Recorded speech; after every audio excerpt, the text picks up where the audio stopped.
it's a little before sunrise, and just kind of going to an area where I saw some potential subjects yesterday. And it's gonna kind of scout things out, and I think we're gonna have a lot of blue skies today, which would be great, because that means there's a good chance of reflected light, which is not something I've had a chance to work with very much here so far. Had just a hint of reflected light. But the area I'm going to right now, yesterday there were some bighorn sheep there, and kind of guarding the area. So let me see if they've moved along, see if I can properly scout it. But there's 2 shots I found yesterday. I should say 2 locations I found yesterday that might make for good shots. And we get some nice reflected light. Maybe I can make that work.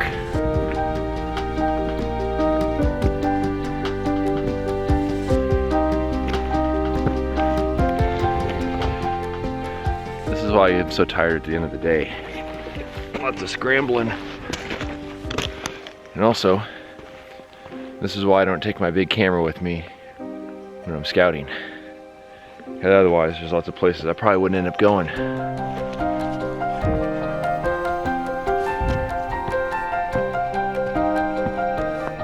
So you see this stuff right here? This stuff is absolutely brutal. It's like there's little needles on every single edge of the leaf. And walking through this stuff, it's not fun. Well, I've climbed about as far as I can in this area. And I didn't find anything, but that's fine, because sometimes crossing something off the list is just as important as finding something that you really can shoot, because you kind of narrow the opportunities. But there's another area across the road I think might have some potential as well. Some of the areas I kind of saw yesterday as I was scrambling around. So this just ended up being a pretty good morning workout.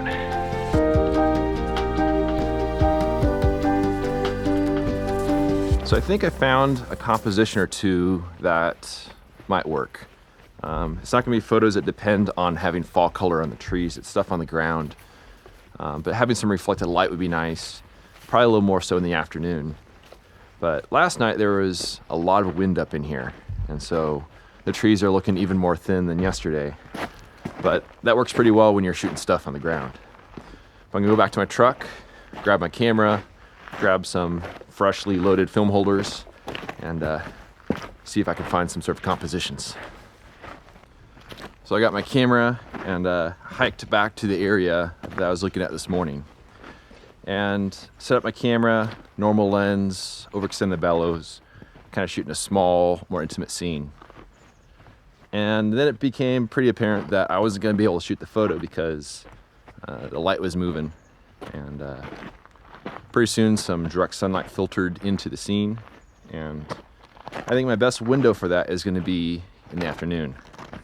I'll get some light hitting the other side of the wash and get some nice reflected light. The light this morning would have just been open shade, but I think in the afternoon there's some potential for some reflected light, which means I've got a few hours to kill. So I was kind of dropped my pack and gonna wander around and see what else I could find.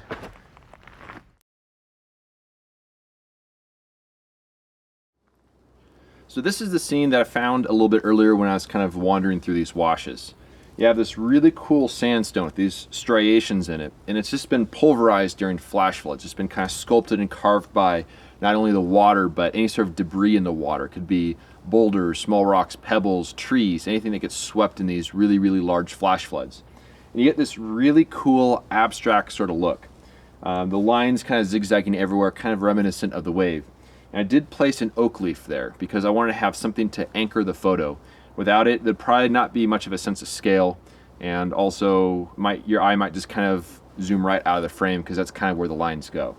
The light source is coming from a very soft reflected light. The slope back behind me over here is hitting some direct sunlight. I'm in the shade, and so that soft light gets sent into the shadows here. Exposure time was a couple seconds, and I guess the big question was this photo worth waiting for? Because I got here this morning and I killed time all day just until this area got in the shade. I'm really hoping it's worth it, but maybe it'll just be kind of a boring photo, but we'll find out.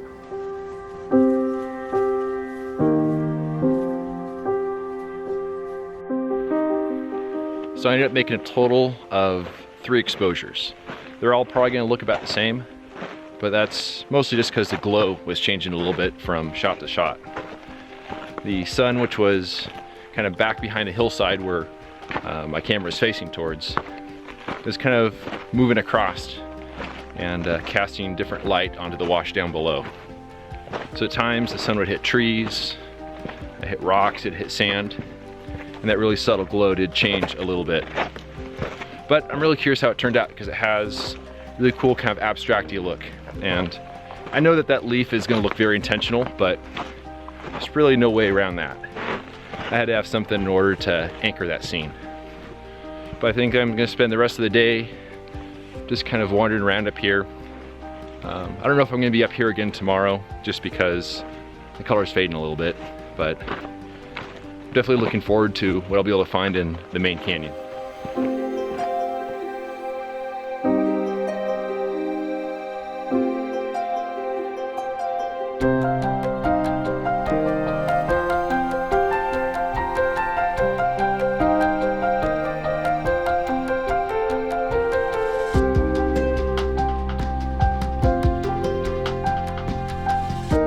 If you love this content and want to help support my journey, you can do so by subscribing to my YouTube channel, telling a friend, or sending a voluntary contribution of just $24 a year with PayPal or Patreon, and depend on the generous support of people like you to produce this ad-free content.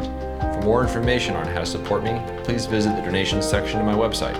Thanks in advance for your support.